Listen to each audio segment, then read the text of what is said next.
Meus irmãos, uma alegria estar aqui novamente com vocês. Que a paz de Jesus esteja em nossos corações, hoje e todos os dias. Vou falar com vocês essa noite sobre o capítulo 23 do Evangelho segundo o Espiritismo, intitulado Estranha Moral. Eu acredito que, de alguma forma ou de outra, a maioria das pessoas aqui me conheça, já me viram aqui em outras oportunidades. Meu nome é Elaine Moura, eu tenho 50 anos e sou jornalista. E conforme eu me aprofundei no estudo desta passagem, deste capítulo do Evangelho, eu identifiquei muito da minha profissão neste capítulo. Durante os anos em que lecionei na universidade em Presidente Prudente, a cidade de onde eu vim, nós pesquisávamos definições sobre o que é comunicação. E muitas informações nos chegaram e foram enriquecedoras.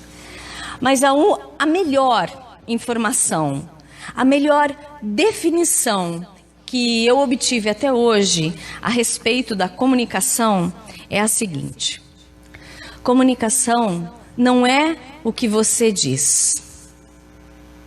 Comunicação não é aquilo que você diz. Comunicação é aquilo que o outro entende a respeito do que você diz. Percebem a diferença? Se eu disser para vocês aqui manga, o que é manga? Pode ser uma fruta, pode ser um pedaço da minha blusa, não é? Isso é um exemplo bem pequeno do quanto a comunicação é importante para que nós tenhamos cada vez mais consciência do quanto nós somos ou não somos manipulados. A maioria das vezes nós temos ideias que nós acreditamos serem nossas, e essas ideias foram incutidas pelos meios de comunicação de massa. Nós usamos as roupas que aparecem na novela, nós cortamos o cabelo igual tem a moça da novela. Se agora é mais magrinha, a gente quer ficar mais magrinha. Se daqui a pouco é mais cheinha, a gente quer ficar mais cheinha. Nós não temos a verdadeira noção do quanto somos manipulados pelos meios de comunicação. Isso é um perigo muito grande, porque você não é você mesmo. Você é a junção do que as pessoas querem que você seja. Qual é o objetivo da manipulação do pensamento de nós, de cada um de nós? Alguém faz ideia? Por que é que nós somos manipulados? Porque as grandes empresas, sejam da mídia, porque algumas igrejas, seitas religiosas, escolas, porque querem tanto colocar na nossa cabeça esta ou aquela determinação? Qual é o objetivo?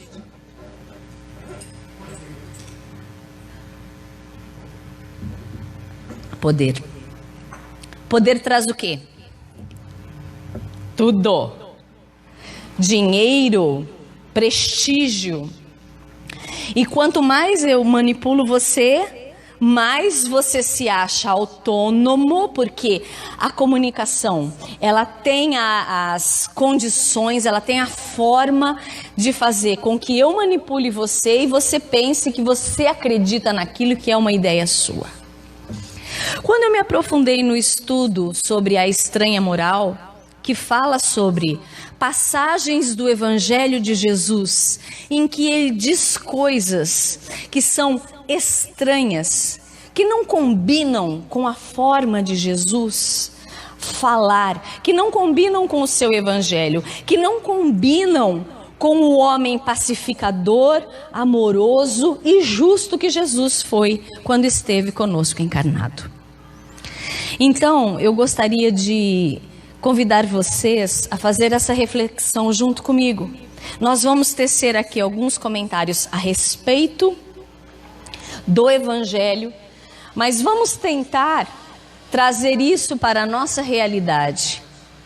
É muito importante que cada vez mais nós tenhamos consciência daquilo que pensamos, do que queremos e de como agimos com relação a nós mesmos e ao nosso próximo.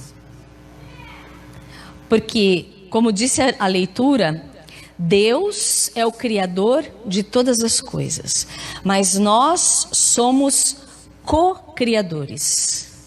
Deus fez todas as coisas e nós, como suas criaturas, também trabalhamos na obra de criação. É muito importante que nós tenhamos condição de separar o joio do trigo, de saber o que nos serve e o que não nos serve mais. E para isso é fundamental que nós tenhamos a consciência de que os poderes querem nos manipular. Sejam os poderes políticos, econômicos ou religiosos. É fundamental a fala do nosso codificador, que afirmou que uma verdade só pode se manter se ela sobreviver ao tempo, mesmo sendo contestada de diversas formas.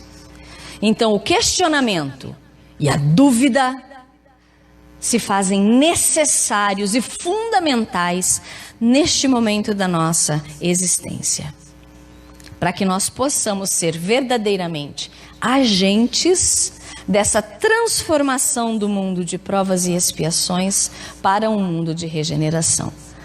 A mudança vai se dar no planeta e nós já estamos percebendo o planeta em convulsões, mas a verdadeira mudança se dará e está se dando dentro de cada um de nós.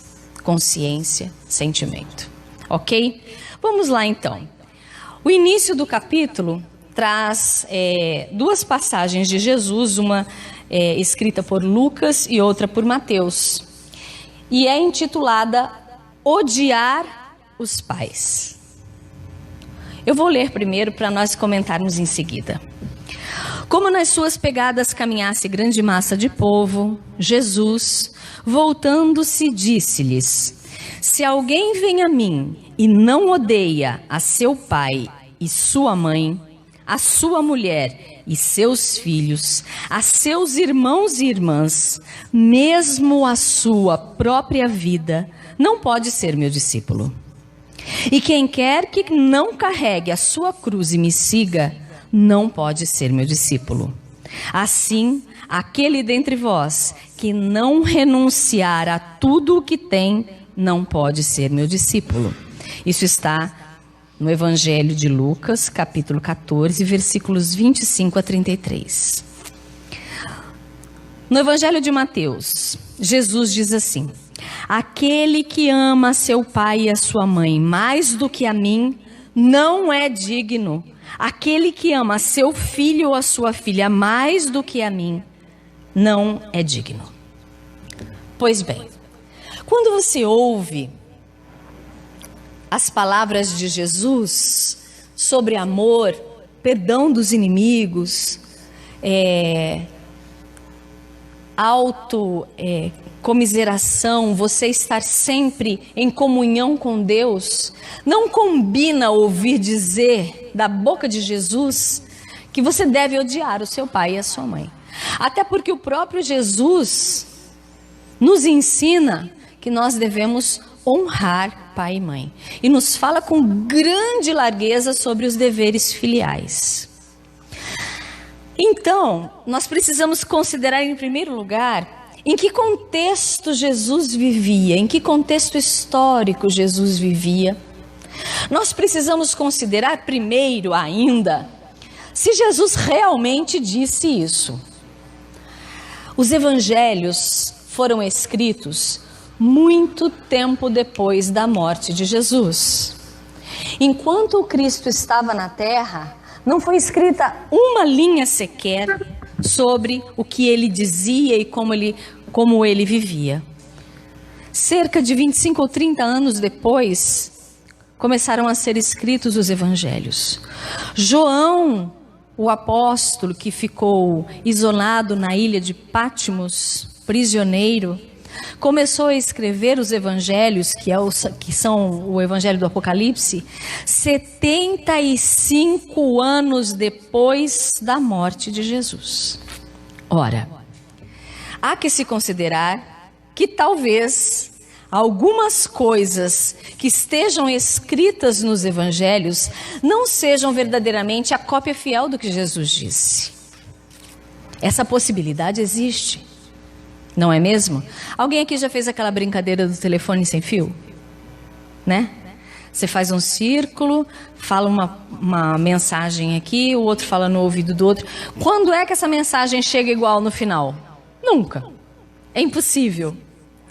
E dessa forma os evangelhos foram escritos. O apóstolo o escreveu, e aí foi para a prensa e fez o livro? Só que não. Na verdade, haviam copistas.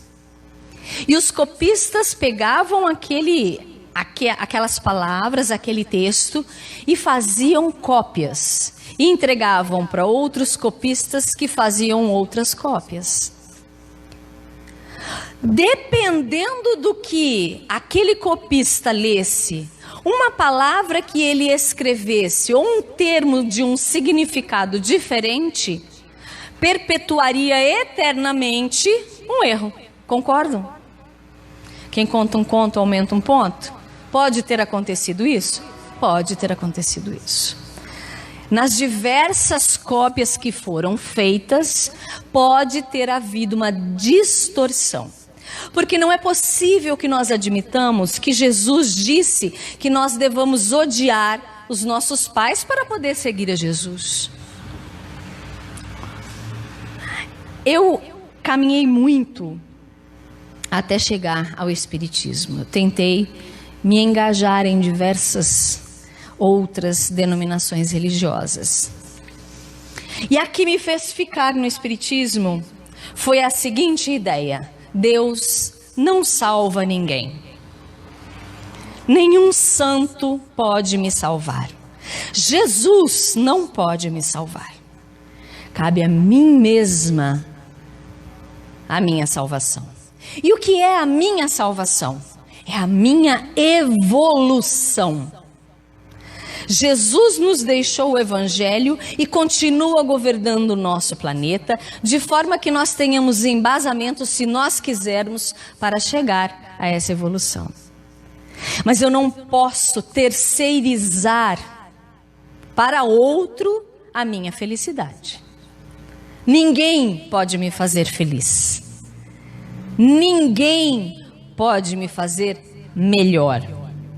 Apenas eu mesma. E de posse do Pentateuco, do Evangelho de Jesus, é possível que eu faça isso. Muito provavelmente, se eu tivesse chegado a uma palestra espírita e um palestrante dissesse assim: se você não odiar o seu pai e a sua mãe para amar o Espiritismo, você não é digno do Espiritismo, eu teria levantado e ido embora. O amor que sinto pelos meus pais é incontestável. Não é? Assim como um pai sente por seus filhos, como o marido sente pela sua esposa. Há uma outra questão que nós precisamos também considerar. A língua em que Jesus falava, hebraica, era uma língua muito pobre de palavras. E talvez aquilo que foi dito por Jesus não tenha o significado que houve na tradução. Além das diversas cópias, nós tivemos também imensa quantidade de traduções. E de uma língua para outra, uma tradução que pode não ter sido feita de forma adequada faria toda a diferença. Assim como, por exemplo, no livro da Gênesis, na Bíblia, quando se diz que Deus criou, a criação toda foi feita em 7 dias. Quando isso foi escrito, dia não significava justamente aquelas 24 horas. Era outro significado, um significado diferente. Nós sabemos hoje que a Terra demorou bilhões de anos para ser o que é hoje. Por que Deus iria fazê-la em 7 dias? Não foi assim que aconteceu. É uma questão de interpretação apenas. Assim como quando Jesus diz, é mais fácil que um camelo passe por um buraco de uma agulha do que um rico entrar no reino dos céus. Já imaginou um camelo passando num buraco de uma agulha? Não faz sentido para nós. No entanto, naquela época, os fios com os quais os tecidos eram costurados, cozidos, eram feitos de pelo de camelo. Então o fio recebia o nome de camelo. Percebe como as coisas têm nuances diferenciados? Então, quando a gente ouve essa palavra de Jesus, ele dizendo que quem não odiar a seus pais não pode segui-lo, é óbvio que nós temos que compreender que não foi isso que Jesus disse. Inclusive, o professor André Pesani deixa uma anotação que está lá no Evangelho, que explica o seguinte: non odite, que é em latim, significa não odiar, significa amar menos. Não é quem não odiar os seus pais, é quem não amar menos os seus pais do que a mim. E hoje nós, que somos espíritas cristãos, temos absoluta consciência de que o nosso amor a Deus, a Jesus e às coisas do Espírito devem se sobrepor às coisas da matéria. Jesus nunca disse para nós odiarmos os nossos pais, nossas mães e nossos filhos, mas disse que nós precisaríamos amar mais a Ele para poder segui-lo. E mais ainda, vamos seguir um pouco além no próprio Evangelho. Jesus falou em determinado momento, abandonar mãe, pai e filhos. Ele diz assim no Evangelho de Mateus: aquele que houver deixado pelo meu nome sua casa, seus irmãos ou suas irmãs, ou seu pai, ou sua mãe, ou sua mulher, ou seus filhos, ou suas terras, receberá o cêntuplo de tudo e terá por herança a vida eterna. No livro de Lucas, Jesus diz o seguinte: então disse-lhe Pedro, quanto a nós, vês que tudo deixamos e te seguimos. Jesus lhe observou, digo-vos em verdade que ninguém deixará pelo reino de Deus sua casa, seu pai, sua mãe, seus irmãos, sua mulher ou seus filhos, que não receba já neste mundo muito mais, e no século vindouro a vida eterna. Aqui fica muito claro que Jesus não nos pede que nós abandonemos as coisas da terra para amá-lo exclusivamente. Não é esse o pedido de Jesus. Mas ainda voltando à ideia do contexto histórico, quando nós estávamos lá, na época em que Jesus começou a pregar, a nossa consciência ainda era muito pequena. Nós tínhamos uma abertura minúscula, nós compreendíamos muito mal o próprio Espírito. Então, nós não tínhamos os laços de afetividade que nós temos hoje, não é? Hoje os laços afetivos, os laços de família são muito mais fortes em função do desenvolvimento social. Nós passamos por diversas revoluções e hoje nós temos um apego muito maior. Então quando Jesus diz assim, quem abandonar o seu pai e sua mãe por mim, terá o cêntuplo. Então eu vou largar minha casa e vou sair aí falando de Jesus pela rua e vou ficar riquíssima, é isso? Não. Porque Jesus não fala das riquezas da terra, Jesus fala das riquezas do Espírito. E ele disse inúmeras vezes, buscai primeiro as coisas do Espírito, ou seja, as coisas de Deus. No Evangelho ainda diz assim, os interesses da vida futura prevalecem sobre todos os interesses e todas as considerações humanas. De que vida futura Jesus está falando? Daqui a um século? é da vida espiritual. A nossa vida futura, entre aspas, é a vida espiritual. Naquele tempo, Jesus não poderia falar com a clareza com que hoje nós falamos sobre o Evangelho. Nós entendemos que nós temos uma vida só, correto? Nós somos, desde que criados por Deus, imortais. Nós vamos de encarnação em encarnação buscando a nossa melhoria íntima, buscando corrigir as nossas falhas, nos compreendendo melhor, evoluindo e colaborando com a evolução dos outros e do planeta. Mas as coisas da vida futura são mais importantes do que as coisas da vida terrena. Sobre deixar pai e mãe. Eu não sei se aqui vocês já tiveram essa experiência ou alguém de vocês viveu na família. Um filho que sai para fazer o serviço militar. Sair de casa, da casa dos pais, para fazer o serviço militar é visto como uma coisa ruim? Não, pelo contrário, você vai lá cumprir um dever perante a sua pátria. E outra situação, quando a moça se casa, ela não sai da casa de seus pais para ir morar conjuntamente com seu esposo, isso é considerado odiar os pais? Amar menos?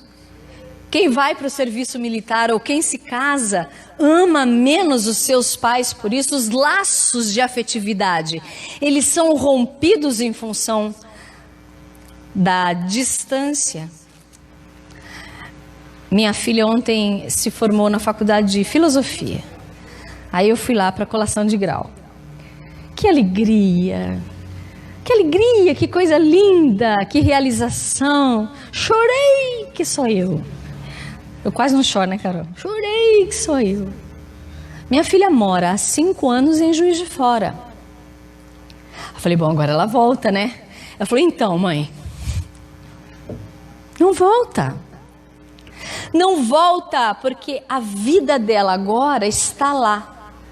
Não é assim? Alguém já viveu experiência semelhante? Que o filho vai e não volta?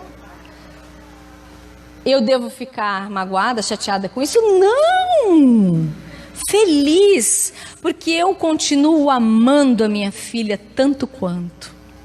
Mas quando eu busco os interesses do espírito, eles necessariamente devem se sobrepor às necessidades da matéria. Alguns deveres se sobrepõem a outros deveres. O dever de estar com o pai e com a mãe é infinitamente inferior do que o desejo de amar e estar com Deus. Caminhando um pouco mais ainda no Evangelho, a seguinte passagem. Disse Jesus, está no Evangelho de Lucas, disse Jesus ao outro, segue-me. E o outro respondeu, Senhor, consente que primeiro eu vá enterrar o meu pai. Jesus lhe retrucou, deixa aos mortos o cuidado de enterrar os seus mortos. Quanto a ti, vai anunciar o reino de Deus. Quando a gente ouve isso, não parece cruel da parte de Jesus dizer assim, ó, morreu, deixa para lá, não liga, já era, acabou. E mais, deixe para os mortos o trabalho de enterrar os seus mortos. Porque Jesus está nos dizendo aqui que a vida verdadeira não é a vida da matéria. A vida verdadeira é a vida dos espíritos, é a nossa vida enquanto no mundo espiritual. Quantos livros nós já lemos em que os espíritos de luz dizem claramente que a encarnação é uma prisão, é uma escola, é um hospital, não é? É um abençoado campo de trabalho. Quem está aqui para os espíritos está morto. No livro Os Mensageiros, não tenho certeza, de André Luiz, ele conta sobre, ele estava hospedado na casa de uma família em nosso lar, e ele conta de uma festa que houve, e ele participou, porque um dos membros da família que o abrigava iria reencarnar. Era como se fosse uma festa de despedida, mas uma festa muito, muito sentida, muito difícil. E o rapaz que iria reencarnar estava visivelmente preocupado, incomodado. Por quê? Está feito ali o seu plano reencarnatório. Ele sabe o que ele precisa vencer de suas mazelas internas. Mas quando a gente chega aqui, desaparece tudo. Verdadeiramente, nós nos comportamos como se esta vida fosse a nossa única vida. Estava assistindo o show esse final de semana, não sei se foi de Zélia Duncan ou se foi de Martinália. E a música dizia assim: só se vive uma vez, vamos viver, só se vive uma vez. Cada personalidade só vive uma vez. Esta personalidade, este ego chamado Elaine, que acha que é mulher, que acha que é jornalista, é um ego. É a máscara que nós usamos, porque o que nós verdadeiramente somos é um espírito imortal criado para a perfeição e imortal. Esse apego excessivo que nós temos ao ego é o que nos faz confundir as realidades. Nós entendemos cada vez mais que nós precisamos ter coisas e cada vez menos nos preocupamos em ser. Quando na verdade o que o espírito precisa é ser. Nós sequer temos a noção do que nós somos. Quando eu estava no final da faculdade de jornalismo, eu me encantei pela semiótica e foi o meu trabalho de conclusão de curso foi a respeito de semiótica. E quem me fez amar a semiótica foi uma professora chamada Astrogilda. Ai, que amor, como eu amava aquela mulher.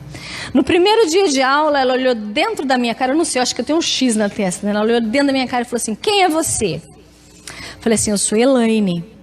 Ela falou: não, esse é o seu nome. Quem é você?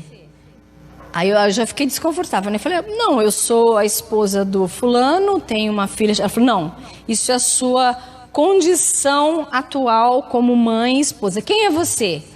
Eu falei: eu sou estudante de jornalismo. Ela falou: não, isso é a profissão que você está buscando. Quem é você? Eu falei: então, eu trabalho lá no hospital. Eu já não estava sabendo mais o que falar para ela. Ela falou: não, isso é só a sua profissão. Quem é você? Ela me espremeu tanto que eu falei para ela assim: eu não sou nada, tô saindo, vou embora.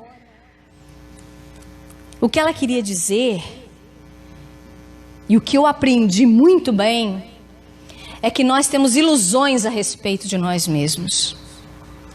Ser mulher, jornalista, ser espírita, ser professora, ser médico, ser engenheiro, ser pai de tantos filhos, morar em uma casa assim ou assado, isso é o meu ego. É a minha fantasia, não é isso que eu sou. E quando eu pergunto a mim mesmo, quem sou eu? O negócio fica esquisito. É muito difícil responder. Porque para eu saber quem eu sou, eu preciso fazer um mergulho para dentro de mim e compreender verdadeiramente das coisas que eu faço, o que é meu e o que foi implantado em mim. Não sei se eu já contei para vocês a história do aniversário da minha filhadinha. Ia fazer 5 anos. Falei: querida, semana que vem é o seu aniversário, o que você quer de presente? Eu não quero nada não, mas eu estou precisando de um tablet.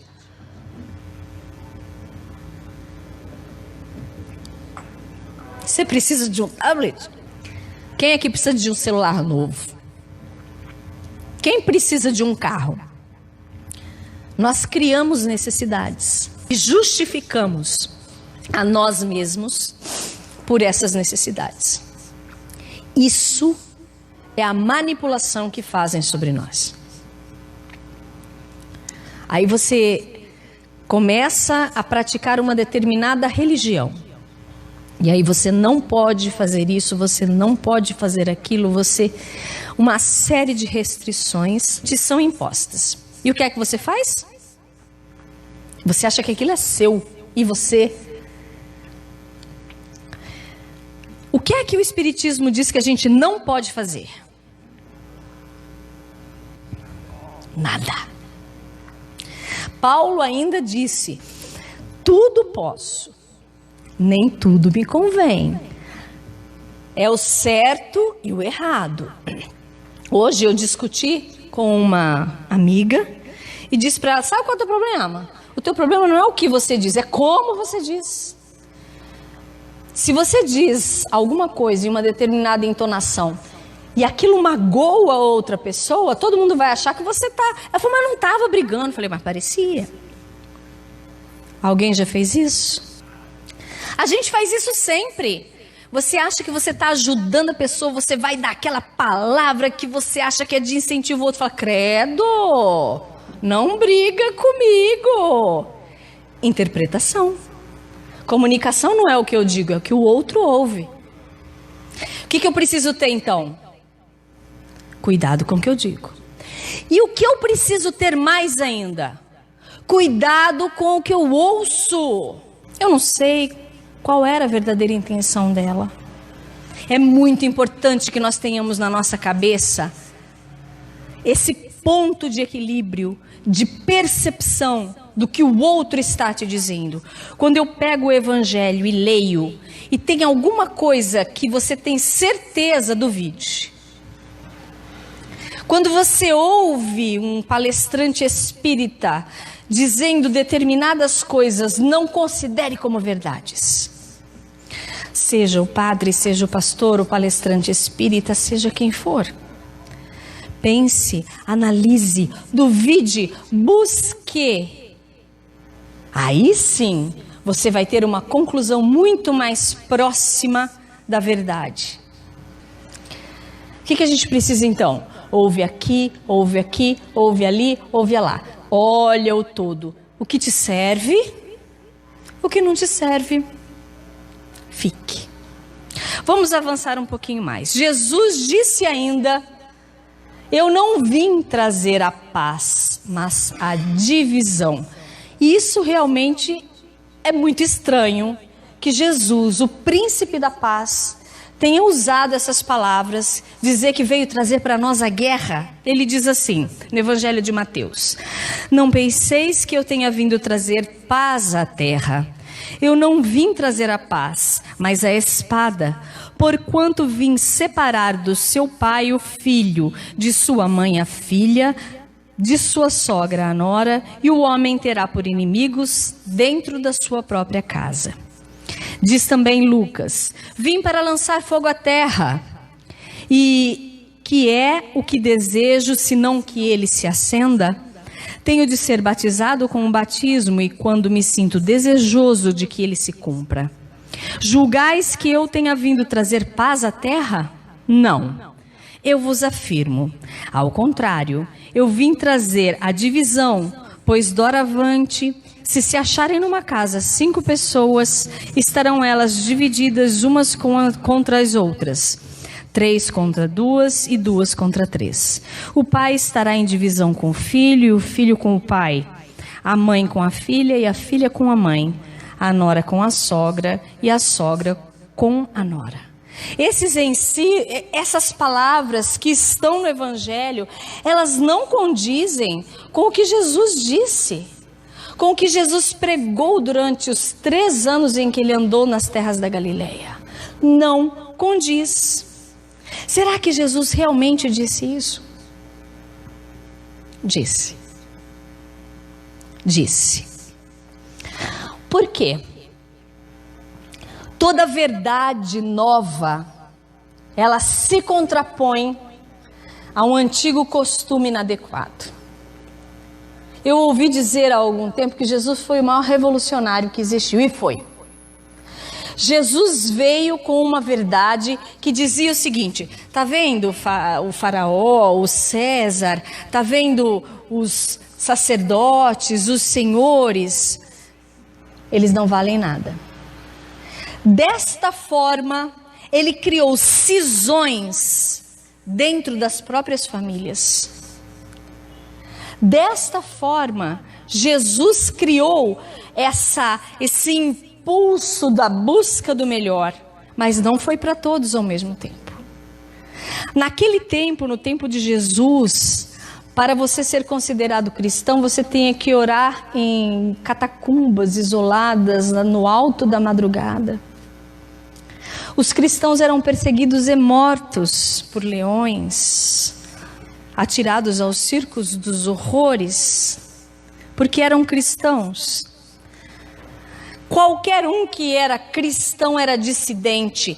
Então, o que Jesus quer dizer quando ele diz, vim trazer a espada, a guerra, é que ele precisava romper com aquele pensamento antigo e iniciar o novo.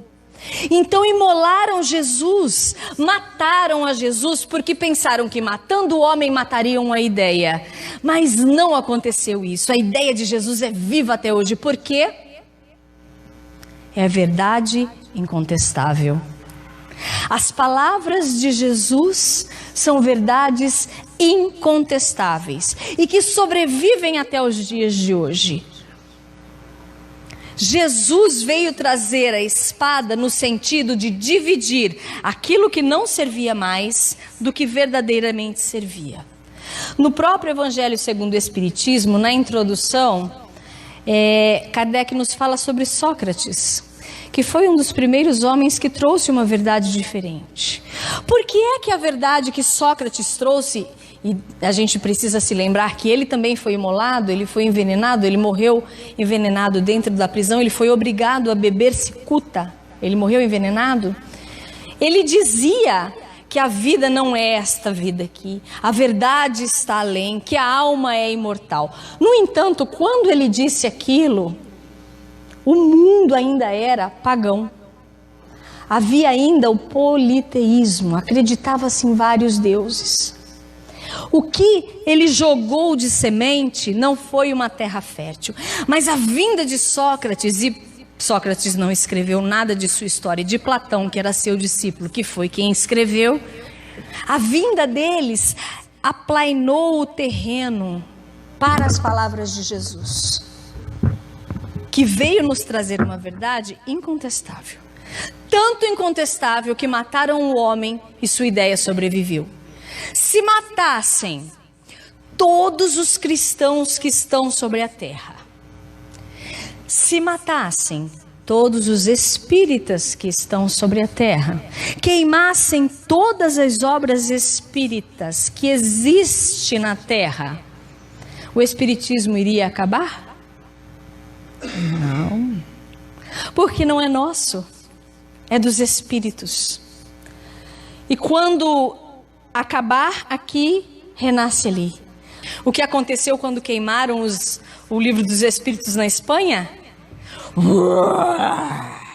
É assim que funciona. A espiritualidade tem caminhos que nós desconhecemos. Muitas vezes a gente fala, puxa vida, olha que desgraça que aconteceu.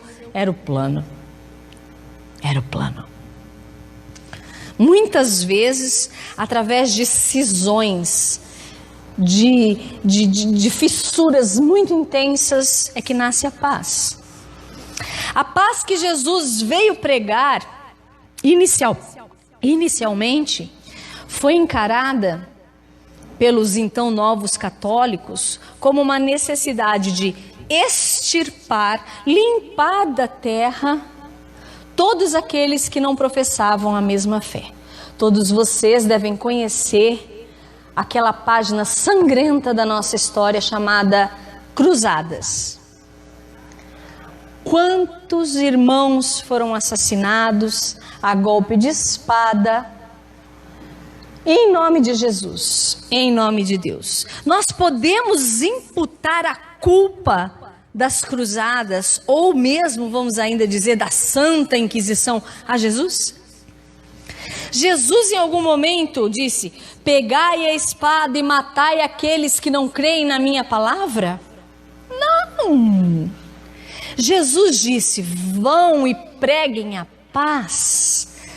Amem ao seu inimigo. Amem uns aos outros como eu vos amo. Foi isso que Jesus disse. Mas nós, com a nossa capacidade interpretativa, com tudo que o ego nos diz o tempo todo que nós somos, tomamos atitudes e nos justificamos pelas palavras do Evangelho. Ali e dali por diante houve diversos desmembramentos e várias religiões foram surgindo, fazendo interpretações da palavra de Jesus. A Bíblia é a mesma. O Evangelho de Jesus é o mesmo. Jesus disse uma frase: para cada denominação religiosa, uma interpretação diferente. Qual é o objetivo? Nos dominar. Então, é nossa obrigação, é nosso dever, enquanto espíritas cristãos, praticar o discernimento, analisar, duvidar e buscar no fundo de cada palavra o seu sentido verdadeiro. E meus irmãos, acreditem, o sentido verdadeiro das palavras do Cristo não estão na superficialidade. Quando ele fala em suas parábolas sobre pescadores, sobre agricultores, sobre pais de família, sobre os senhores, essas alegorias todas têm o objetivo de entrar em nossa consciência e promover uma mudança muito superior àquela que parece. Essa estranha moral de Jesus não tem nada de estranha. Ela é, na verdade, o que Jesus veio nos trazer de mais precioso, que era a sua doutrina de amor, ensinando que nós devemos amar primeiro ao nosso Pai, que nos criou, Deus, e ao nosso próximo como a nós mesmos. E nós ficamos tentando fazer isso acontecer, amando primeiro a Deus, depois amando os irmãos para a gente se amar depois. E esse é o maior erro que nós cometemos. Porque, na verdade, é preciso uma inversão completa dessa ideia para que funcione. Ame a si próprio em primeiro lugar. Ah, mas como é que eu posso me amar? Eu cometo tantas falhas. Eu sou tão imperfeito. Eu erro tanto. Mesmo conhecendo o Evangelho de Jesus, eu pratico tantas coisas que eu não queria. Mas eu me amo porque eu me reconheço filho do Deus Altíssimo, criado à sua imagem e semelhança e destinado à perfeição. E como é que Deus escolheu que nós chegássemos à perfeição? Assim? Não. Ele quis que nós, através do nosso próprio esforço, estivéssemos aqui na matéria, vida após vida, nos corrigindo e nos melhorando. Como é que eu vou me corrigir e me melhorar se eu aceito tudo que colocam na minha cabeça como verdade?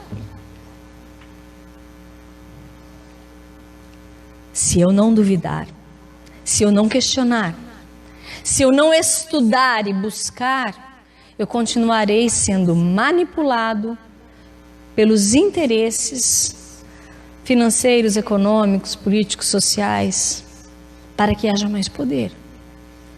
E Jesus foi visto como um grande revolucionário, porque foi isso que ele disse: os que querem dominar vocês não são exatamente o que dizem ser. Ele traz a espada. Deixa o teu pai, deixa que o teu morto seja enterrado pelos mortos. Ele está chamando aquele homem para viver a vida espiritual, que é a vida verdadeira. Há 5 anos, eu já morava aqui, e o meu pai desencarnou em Maringá, no Paraná, nem sei se vocês sabem onde é. Pensa um lugar longe, né? Maravilhoso, maravilhoso. O estado do Paraná, aquelas avenidas largas, lindo, não é? Árvores, você passa avenidas, quilômetros, todo coberto, é lindo, lugar maravilhoso. Papai desencarnou lá. Era uma quarta-feira, dia de trabalho no Grupo Rogério Cláudio. Aí eu me senti na obrigação de enterrar meu pai. Eu achava que eu tinha que ir lá enterrar meu pai. Aí à noite, ele desencarnou no final da tarde. Eu marquei o voo para a madrugada, né, da quinta-feira. Ele seria... E pedi que segurassem, né, o enterro. Fui à noite para o Rogério Cláudio. Fiz lá o meu trabalho. Dei a minha pequena contribuição. Voltei para casa, não dormi. Peguei um voo, foi justamente um dia que houve uma greve dos pilotos de avião. Perdi a conexão. Era para o voo ir do Rio a São Paulo, Maringá. Eu perdi a conexão em São Paulo pelo atraso do motorista de avião. Motorista é ótimo, do piloto. E consegui chegar só em Londrina. De Londrina a Maringá são 3 horas de carro. Falei, eu não vou enterrar meu pai, não vou conseguir. Mas aí foi feito um acerto, colocaram um táxi para nos levar. Eu cheguei meia hora antes do enterro propriamente dito. Quando eu cheguei lá, que eu olhei aquela figura no caixão, eu olhei para minha irmã e falei assim, o que aconteceu? Ela falou, por quê? Não era meu pai. Era uma roupa. Não tinha a cor do meu pai. Não tinha o brilho do meu pai. Não tinha a alegria do meu pai. Era uma roupa. Meu pai já tinha ido embora fazia tempo. E quando eu olhei aquilo, eu me senti pesada. E eu pensei, será que foi porque eu demorei? E hoje eu sei que não. Essa separação é muito difícil. E eu fui lá como uma morta para enterrar o meu morto. Quando o que Jesus nos pede é que nós vivamos para proclamar o reino de Deus. Eu cumpri o meu dever filial. E quando Jesus diz, não precisa ir lá enterrar teu pai, não é que ele quer dizer que isso não tenha importância. Ele quer dizer que estar vivo, mesmo aqui, é mais importante. É muito mais importante.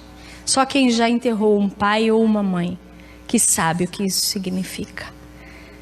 Que sabe o quão difícil é. Jesus jamais desconsideraria essa nossa condição.